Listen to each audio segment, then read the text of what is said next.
Hi there, I'm Axel Hofmann from the University of Johannesburg in South Africa.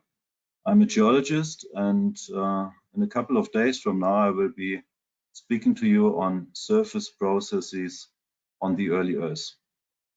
And well, I'm based in South Africa, and this is one of the best places on the planet to actually study its early geological history. And in my talk, I will explore the processes that operated on the Earth's surface 3.5 to 3 billion years ago by making reference to the very well preserved volcanic and sedimentary record of South Africa.